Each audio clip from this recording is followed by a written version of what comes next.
Hello दोस्तों, आप सभी का बहुत बहुत स्वागत है अक्षय वन चैनल पर। और आज मैं आपके लिए लेकर आया हूँ कुछ रियल इंडियन घोस्ट स्टोरीज़। मैं उम्मीद करता हूँ कि आज की सभी हॉरर स्टोरीज़ आपको ज़रूर पसंद आएंगी। वैसे मैं जानता हूँ कि ये वीडियो काफ़ी लेट है, लेकिन मैं आपको बता चुका हूँ पहले भी कि मेरे सिस्टम में थोड़ा ख़राबी आ गई थी और सॉफ्टवेयर उड़ गया था। इस वजह से इसको बनवाने में थोड़ा समय लग गया। और अब मैं कोशिश करूँगा कि मैं अपने दोनों चैनल पर वीडियो डालना शुरू करूँ, वो भी टाइमली। वैसे दोस्तों, अगर आपको हॉरर स्टोरी सुनना पसंद है, आपको रियल हॉरर स्टोरी सुनना पसंद है, तो आप मेरे चैनल को ज़रूर सब्सक्राइब कीजिएगा। इसके अलावा आप कमेंट करके भी बताइएगा कि मैं अगला वीडियो किस टॉपिक पर बनाऊं। इसके अलावा अगर आप चैनल पर नए हैं तो प्लीज़ आप मेरे चैनल को भी ज़रूर सब्सक्राइब करिएगा। खैर, ये था छोटा सा इंट्रो और अब आते हैं अपनी आज की पहली हॉरर स्टोरी पर। तो अब मैं आपको सभी हॉरर स्टोरीज़ उन्हीं लोगों के नज़रिए से सुनाता जाऊँगा जिनके साथ ये घटनाएँ हुई थीं। मेरा नाम अथर्व जोशी है। मैं महाराष्ट्र राज्य के पुणे शहर में रहता हूँ और आज मैं आपको एक बहुत ही अजीब और डरावनी घटना बताने जा रहा हूँ। ये घटना मेरे और मेरी वाइफ रितिका के साथ साल 2023 में हुई थी। दरअसल साल 2023 में ही हमारी शादी हुई थी और शादी के कुछ महीनों बाद ही हम दोनों पंचगनी घूमने गए थे। जिन्हें नहीं पता उन्हें मैं बता दूं कि पंचगनी एक बहुत ही सुंदर हिल स्टेशन है जो कि सह्याद्री पर्वत श्रृंखला में बसा हुआ है।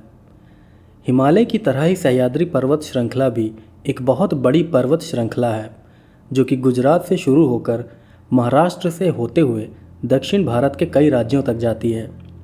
इस पूरी पर्वत श्रृंखला के अंदर कई हिल स्टेशन आते हैं और उन्हीं में से एक पंचगनी भी है। पंचगनी हमारे शहर पुणे से सिर्फ 110 किलोमीटर की दूरी पर है, इसलिए हमने वहीं पर घूमने का प्लान बनाया था। तो साल 2023 के अक्टूबर महीने में मैं और मेरी वाइफ पंचगनी घूमने गए थे। वहाँ पर रुकने के लिए हमने होटल का एक रूम भी बुक किया था। हमने अपने लिए जिस होटल में रूम बुक किया था वो हिल स्टेशन के पास में ही था, इसलिए मैं और रितिका शाम को वहाँ की पहाड़ियों पर टहलने भी जाते थे। खैर, तो इसी तरह एक शाम को मैं और मेरी वाइफ रितिका पैदल ही पंचगनी की पहाड़ियों में टहल रहे थे। हम दोनों टहलते हुए वहाँ की प्राकृतिक सुंदरता को देख रहे थे। हम सोच रहे थे कि वो जगह कितनी ज़्यादा सुंदर है। खैर, फिर टहलते टहलते हम दोनों अपने होटल से लगभग 2 किलोमीटर दूर निकल गए। फिर होटल से इतनी दूर आते ही मुझे अपने सामने एक बहुत ही सुंदर लड़की दिखाई दी। वो लड़की रास्ते के किनारे लगे एक पेड़ के पास खड़ी थी और वहाँ खड़ी होकर वो मुस्कुराते हुए सीधा मुझे ही देख रही थी। उस लड़की को देखकर मैं बहुत ज़्यादा हैरान रह गया था, क्योंकि इतनी सुंदर लड़की मैंने अपने जीवन में पहले कभी नहीं देखी थी। उस लड़की ने सफ़ेद रंग के कपड़े पहने हुए थे और उसका पूरा शरीर भी हल्के सफ़ेद रंग की रोशनी से चमक रहा था। उसे देखकर ऐसा लग रहा था कि जैसे वो कोई इंसान नहीं बल्कि स्वर्ग से उतरी अप्सरा हो। उस लड़की को देखकर मैं मोहित सा हो गया था। यहाँ तक कि उस समय मैं ये भी भूल गया था कि मैं शादीशुदा हूँ और मेरी एक बीवी भी है। खैर, फिर कुछ देर तक मैं उस लड़की को एकटक देखता रहा और फिर तभी वो लड़की मुझे अपने पास बुलाने लगी। वो लड़की मुझे अपने पास आने का इशारा कर रही थी और मैं भी अपनी सुध बुध खोकर उस लड़की के नज़दीक जाने लगा। ऐसा लग रहा था कि जैसे उस लड़की ने मुझ पर कोई जादू कर दिया हो, जिससे मैं सब कुछ भूल कर उसके पास जाने लगा था। लेकिन फिर जैसे ही मैं उस लड़की के नज़दीक जाने लगा, वैसे ही रितिका ने मेरा हाथ पकड़कर मुझे रोक लिया। फिर मुझे रोकने के बाद रितिका ने मुझसे कहा कि अथर्व, जल्दी यहाँ से चलो, हमें अभी यहाँ से जाना होगा। न जाने क्यों उस समय रितिका बहुत डरी हुई सी लग रही थी। खैर, फिर इतना बोलने के बाद वो ज़बरदस्ती मुझे खींचते हुए सीधा होटल ले आई। फिर होटल आने के बाद मैंने रितिका को उस लड़की के बारे में बताया। मैंने बताया कि वो लड़की कितनी सुंदर और अजीब थी और कैसे उसके पूरे बदन से एक सफ़ेद रोशनी सी निकल रही थी। जब मैंने रितिका को ये सब बताया तब मेरी बात सुनकर वो बिल्कुल हैरान रह गई। फिर जब मैंने उससे हैरान होने की वजह पूछी तब उसने मुझे बताया कि वहाँ पर उसको कोई सुंदर लड़की नहीं बल्कि एक डरावना आदमी दिखाई दिया था। वो आदमी वहाँ खड़ा होकर हमें अपने पास बुला रहा था। रितिका की ये बात सुनकर मैं भी बिल्कुल हैरान रह गया था। मैं सोचने लगा कि आखिर उसको वहाँ पर कोई आदमी कैसे दिख सकता है, क्योंकि वहाँ पर तो एक लड़की थी। फिर रितिका से बात करने पर मुझे पता चला कि मैं जिस सुंदर लड़की के नज़दीक जा रहा था, वही लड़की रितिका को एक भयानक आदमी के रूप में दिखाई दे रही थी। यही वजह थी कि रितिका डरते हुए मुझे वहाँ से वापस सीधा होटल ले आई थी। रितिका की ये बात सुनकर मुझे समझ में आ गया था कि आखिर उस लड़की को देखकर वो इतना ज़्यादा डर क्यों गई थी। खैर, फिर इस हादसे के बाद हमने शाम को टहलना बंद कर दिया और इस घटना के दूसरे दिन ही हम पंचगनी से वापस पुणे लौट आए। हमारे साथ हुई ये घटना कोई बहुत डरावनी घटना नहीं है, लेकिन ये एक बिल्कुल सच्ची घटना है और इस घटना का मतलब हमें आज तक समझ नहीं आया है। मुझे आज तक समझ नहीं आया कि आखिर एक ही इंसान को दो लोग दो अलग अलग रूप में कैसे देख सकते हैं। जो इंसान मुझे लड़की के रूप में दिखाई दे रही थी, उसी इंसान को मेरी बीवी आदमी के रूप में कैसे देख सकती है। और इससे भी बड़ी बात तो ये है कि अगर मैं उस लड़की या उस भयानक आदमी के पास चला जाता, तब मेरे साथ क्या होता। ये कुछ ऐसे सवाल हैं जिनके जवाब मुझे आज तक नहीं मिले हैं, और सच कहूँ तो इन सवालों के जवाब मैं जानना भी नहीं चाहता। मेरा नाम वरुण शर्मा है, मैं दिल्ली में रहता हूँ और आज मैं आपको मेरे साथ हुई एक बिल्कुल सच्ची पैरानॉर्मल घटना बताने जा रहा हूँ। ये घटना मेरे साथ साल 2008 में मथुरा शहर में हुई थी और जिस समय ये घटना हुई थी उस समय मेरे साथ मेरे दो दोस्त भी थे और उन्होंने भी ये घटना अपनी आंखों से देखी थी। इस घटना वाले दिन मेरे जो दो दोस्त मेरे साथ थे, उनका नाम दीपक और लोकेश है। खैर, अब मैं आपको वो पूरी घटना बताता हूँ। तो बात यह है कि अभी तो मैं और मेरा परिवार दिल्ली में रह रहे हैं, लेकिन कुछ सालों पहले हम सब मथुरा शहर में ही रहते थे। मथुरा में ही मेरी शुरुआती पढ़ाई भी हुई थी और जिस समय ये घटना हुई थी उस समय भी मैं 10वीं क्लास में था। असल में मथुरा के जिस स्कूल में मैं पढ़ता था, उस स्कूल से थोड़ी दूरी पर ही एक अबैंडन्ड हाउस था। मतलब कि वो घर एक खंडहर जैसा बहुत ही पुराना घर था। वो घर काफ़ी टूटा फूटा था और उसको देखने से ही लगता था कि उस घर में कई सालों से कोई भी नहीं रहा होगा। यहाँ तक कि हमारे स्कूल के कई बच्चे ये भी कहते थे कि वो पुराना घर हॉन्टेड है। हालांकि मैं इन चीज़ों पर विश्वास नहीं करता था और इसीलिए मैं इन बातों पर भी ध्यान नहीं देता था। लेकिन एक रोज़ मेरे साथ ऐसी घटना हुई जिसके बाद मैं जान गया कि सच में वो पुराना घर हॉन्टेड है। दरअसल हुआ ये था कि एक बार दोपहर के समय मैं, दीपक और लोकेश, हम तीनों दोस्त उस हॉन्टेड घर के पास से होते हुए बाज़ार जा रहे थे। असल में बाज़ार जाते समय वो घर रास्ते में ही पड़ता था, इसलिए हम लोग उस घर के पास से होते हुए जा रहे थे। फिर जब हम उस घर के बिल्कुल पास से निकले, तभी मेरे दोस्त दीपक ने मुझसे कहा कि अरे देखो, उस भूतिया घर में किसी के कपड़े टंगे हैं। जब दीपक ने ये बात कही तब मैं और लोकेश बहुत हैरान हो गए, क्योंकि हम दोनों जानते थे कि कई सालों से उस घर में कोई भी नहीं रहता है। वैसे मैं आपको बता दूं कि उस पुराने घर की बाहरी दीवारें बहुत ही छोटी थीं, इसलिए कोई भी उस घर के अंदर आसानी से देख सकता था। खैर, फिर जब मैंने और लोकेश ने भी उस घर के अंदर झांका, तब हमें भी वहाँ पर एक रस्सी के ऊपर कुछ कपड़े टंगे दिखाई दिए। उन कपड़ों को देखने से ऐसा लग रहा था कि जैसे किसी ने उन कपड़ों को धुलकर सूखने के लिए फैलाया हो। रस्सी पर टंगे उन कपड़ों को देखकर हम तीनों लोग बहुत हैरान थे। खैर, फिर कुछ देर तक हम उन कपड़ों को देखते रहे, लेकिन फिर तभी हमारे देखते ही देखते वो कपड़े अपने आप ही गायब हो गए। वो कपड़े जिस रस्सी पर टंगे थे वो भी कपड़ों के साथ ही गायब हो गई थी और ये पूरी घटना हम तीनों लोगों ने अपनी आँखों से देखी थी। खैर, फिर उन कपड़ों के गायब होते ही हम तीनों लोग वहाँ से चले गए। ये पूरी घटना दोपहर के 3 बजे हुई थी और इस घटना से हम तीनों लोग बहुत डर भी गए थे। इस एक घटना के बाद हम समझ गए थे कि वो पुराना घर सच में हॉन्टेड है। मेरा नाम अनिरुद्ध शर्मा है। मैं मध्य प्रदेश के बैतूल ज़िले के एक गांव का रहने वाला हूं और आज मैं आपको मेरे साथ हुई एक बहुत ही डरावनी भूतिया घटना बताने जा रहा हूं। जो घटना आज मैं आपको बताऊंगा वो आज से 15 साल पहले मेरे साथ हुई थी और उस समय मैं सिर्फ 8 साल का था। तो बात यह है कि फ़िलहाल मैं इस टाइम मध्य प्रदेश के इंदौर शहर में रहकर पढ़ाई कर रहा हूँ, लेकिन जिस समय मेरे साथ यह घटना हुई थी उस समय मैं मध्य प्रदेश के बैतूल डिस्ट्रिक्ट के अपने गांव में ही रहता था। वैसे मैं आपको बता दूं कि मैं और मेरा परिवार गांव के ही रहने वाले हैं, लेकिन पढ़ाई की वजह से मैं शहर में रह रहा हूं। खैर, अब मैं आपको मेरे साथ हुई वो घटना बताता हूं। तो ये बात आज से 15 साल पहले की है। तब एक दिन बीमारी की वजह से मेरे दादाजी की डेथ हो गई थी। फिर डेथ के बाद मेरे परिवार के लोग दादाजी की बॉडी अंतिम संस्कार के लिए लेकर जाने लगे। हमारे गांव के पास ही एक शमशान घाट था, जहां पर गांव के लोग अपने मृत परिजनों का अंतिम संस्कार किया करते थे। वो शमशान घाट हमारे घर से लगभग 3 किलोमीटर की दूरी पर था।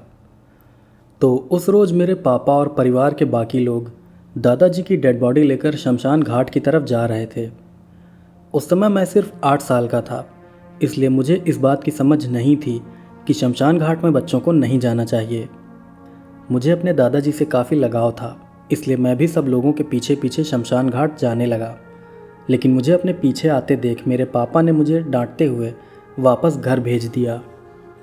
पापा के वापस घर भेजने से मैं जान गया था कि ये लोग मुझे अपने साथ शमशान घाट नहीं जाने देंगे। ये बात समझ में आते ही मैं चोरी चुपके उन लोगों के पीछे पीछे जाने लगा। वो लोग दादाजी का अंतिम संस्कार करने के लिए शमशान घाट की तरफ जा रहे थे और उनसे कुछ दूरी बनाकर मैं भी उनके पीछे पीछे जा रहा था। खैर, फिर कुछ देर में मेरे परिवार वाले शमशान घाट पहुंच गए और वहां पहुंचकर वो लोग दादाजी के अंतिम संस्कार की तैयारी करने लगे। जिस शमशान घाट में मेरे दादाजी का अंतिम संस्कार होना था, उस जगह पर बहुत सारे पेड़ भी थे। आप कह सकते हैं कि वो जगह एक छोटे जंगल जैसी थी। अंतिम संस्कार जैसे काम ज़्यादातर ऐसी जगहों पर ही किए जाते हैं, क्योंकि बॉडी जलाने के लिए वहाँ पर लकड़ियाँ आसानी से मिल जाती हैं। खैर, उस जगह पहुँचने के बाद मेरे परिवार के लोग दादाजी के अंतिम संस्कार की तैयारी करने लगे। वो लोग अंतिम संस्कार की तैयारी कर रहे थे और मैं वो सारी चीज़ें कुछ दूरी से छुपकर देख रहा था। मैं एक बड़े से पेड़ के पीछे छुपकर बैठा था और वहीं से मैं अपने दादाजी का अंतिम संस्कार होते हुए देख रहा था। फिर जब कुछ देर बाद दादाजी का अंतिम संस्कार होने लगा, यानी कि उनकी बॉडी जलाई जाने लगी, तब वो सब देखकर मैं बहुत दुखी हो गया और दुख से मैं रोने लगा। फिर मैं रोते रोते उसी जगह पर सो गया। रोते रोते कब मुझे नींद आ गई मुझे पता भी नहीं चला था। लेकिन जब मैं सोकर जागा, तब मैंने देखा कि वहाँ पर शाम होने वाली है और साथ ही दादाजी की चिता के पास भी अब कोई नहीं है। ये देखकर मैं समझ गया कि मेरे परिवार के सभी लोग वापस घर लौट गए हैं। ये बात समझ में आते ही मैं परेशान हो गया। फिर मैं जल्दी से वहाँ से उठकर घर की तरफ जाने लगा। मैं घर तो जाना चाहता था, लेकिन मुझे घर जाने का रास्ता ही नहीं पता था।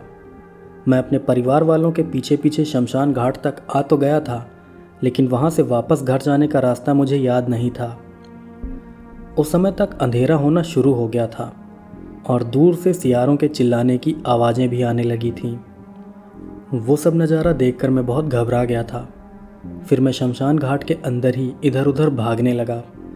मैं भागते हुए अपने जान पहचान के किसी शख्स को ढूंढने की कोशिश कर रहा था, लेकिन वहाँ पर मुझे दूर दूर तक कोई भी दिखाई नहीं दे रहा था। फिर कुछ देर इधर उधर भागने के बाद मुझे अचानक से कुछ आवाज़ें सुनाई देने लगीं। वो आवाज़ें ऐसी थीं जैसे कई लोग बहुत ही धीमी आवाज़ में फुसफुसाते हुए आपस में बातें कर रहे हों। उन आवाज़ों को सुनकर मुझे लगा कि शायद वहाँ आसपास कुछ लोग मौजूद हैं। यही सोचकर मैं उन आवाज़ों के पीछे जाने लगा। मुझे लगा था कि अगर मैं उन बात कर रहे लोगों के पास जाऊँगा तो वो मुझे मेरे घर तक पहुँचा देंगे, लेकिन ऐसा नहीं हुआ, क्योंकि जब मैं उन आवाज़ों के नज़दीक गया तब वो आवाज़ें अचानक से बंद हो गईं। जब मैं उन आवाज़ों के पास गया तब मैंने देखा कि असल में वहाँ पर कोई भी नहीं है। ये देखकर मैं बिल्कुल हैरान रह गया था। खैर, फिर उसी समय मुझे ऐसा लगने लगा कि जैसे कई सारे लोग मुझे देख रहे हैं। देखे जाने का वो एहसास बहुत ही डरावना था। फिर जैसे ही मुझे लगा कि उस जगह पर मेरे अलावा कोई भी नहीं है, तब मैं वापस से भागते हुए घर जाने का रास्ता ढूंढने लगा। लेकिन अब की बार भागते हुए मुझे अपने पीछे से किसी और के भी भागने की आवाज़ आने लगी थी। ऐसा लग रहा था जैसे कोई भागते हुए मेरा पीछा कर रहा हो।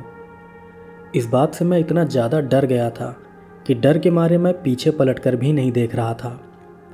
मेरे पीछे से आ रही कदमों की वो आवाज़ ऐसी थी जैसे कोई मुझसे सिर्फ कुछ फुट की दूरी पर हो और वो मुझे बस पकड़ने ही वाला हो।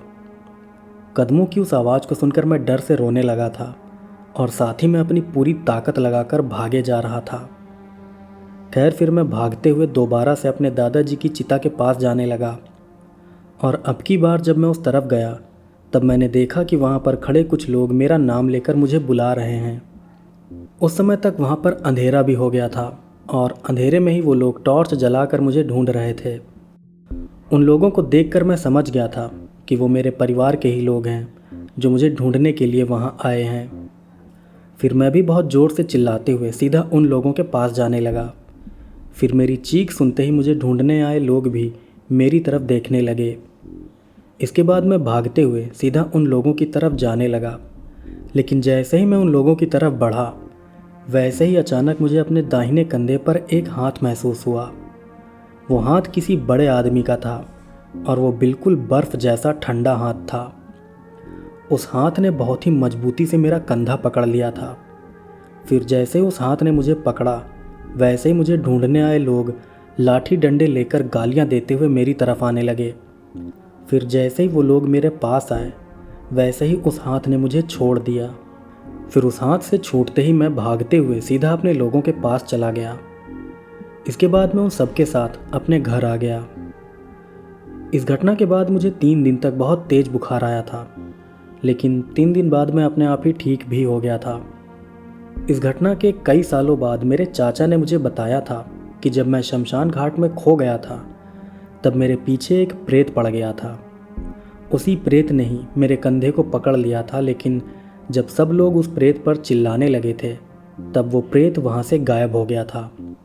उस प्रेत को गायब होते खुद मेरे चाचा ने भी देखा था, क्योंकि उस रोज़ वो भी मुझे ढूंढने के लिए शमशान घाट गए थे। ये पूरी बात मेरे चाचा ने मुझे बताई थी और इस बात से मैं समझ गया था कि उस दिन शमशान घाट जाकर मैंने बहुत बड़ी गलती की थी। हो सकता है ये घटना आपको ज़्यादा डरावनी ना लग रही हो, लेकिन मेरे साथ हुई एक बिल्कुल सच्ची भूतिया घटना है और मेरे लिए ये घटना बहुत ही ज़्यादा डरावनी भी है। मैं आज भी वो दिन याद करके डर से कांप उठता हूँ। तो दोस्तों ये थी आज की 3 रियल इंडियन घोस्ट स्टोरीज़। मैं उम्मीद करता हूँ कि ये सभी रियल स्टोरीज़ आपको ज़रूर पसंद आई होंगी। वैसे मैं आपको बता दूं कि मैं सोच रहा हूं कि मैं कुछ काल्पनिक कहानियां भी आपके लिए लेकर आऊं जो सुनने में बहुत ही ज़्यादा फैसिनेटिंग होंगी, लेकिन वो काल्पनिक होंगी। तो अगर आपको ये चीज़ सही लगती है तो आप कमेंट करके बताइएगा। बाकी मैं रियल हॉरर स्टोरीज़ भी आपके लिए लेकर आता रहूँगा। इसके अलावा अगर मैं कोई काल्पनिक कहानी आपको सुनाऊँगा तो मैं आपको बता दूँगा कि ये काल्पनिक है। खैर दोस्तों, अगर आप चैनल पर नए हैं तो प्लीज़ चैनल को ज़रूर सब्सक्राइब कीजिएगा, वीडियो को लाइक कीजिएगा, वीडियो को हाइप कीजिएगा, वीडियो को अपने दोस्तों के साथ शेयर भी कीजिएगा। तो मिलते हैं आपसे अगले वीडियो में बहुत जल्दी। तब तक के लिए जय श्री कृष्ण।